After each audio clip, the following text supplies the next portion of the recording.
ఆమె చంపుతున్నప్పుడు ఆ బాబు లేచి ఏడుస్తున్నప్పుడు నైట్ పూట సేమ్ అదే టైంలో వాళ్ళ నాయనమ్మ కూడా లేచి ఆ బాబుకి రక్తం ఉందని చెప్పేసి హాస్పిటల్కి తీసుకెళ్లారు.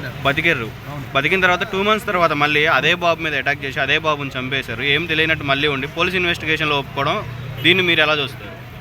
అసలు అదేనండి, ఇప్పుడు అదే బాబు ఆవిడ ఎంత క్రూరాత్మకంగా ఆలోచిస్తుంది. ఆ బాబు ఆల్రెడీ ఒకసారి చావు నుంచి తప్పించుకున్నప్పుడైనా ఆమెకి ఆ బాబు మీద మానవత్వం కలగాలి కదా, తన సొంత కొడుకే కదా.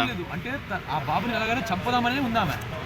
ఎటువంటి అవకాశం ఇవ్వకుండా తను బతికినా కూడా చచ్చిన పాముని మళ్ళీ చంపాలనుకుంటుందామె. ఆ రకంగా ఉంది చూడండి. మరి ఎక్కడ అనుకుంటాం కదా మనం ఉగ్రవాదం, ఇది అసలైన ఉగ్రవాదం. అదే కదా అసలు ఏమన్నా మాట అండి అది.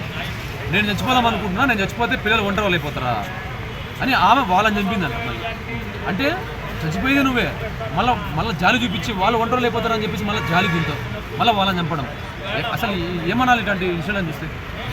ఒకవేళ ఏమనిపిస్తుంది అంటే వీళ్ళని తీసుకెళ్ళి ఎక్కడ పాకిస్తాన్లో పడాలనిపిస్తుంది. ఇంత నీచాది నిజంగా దిగజారిపోయినారు చెప్పాలంటే జనాలు.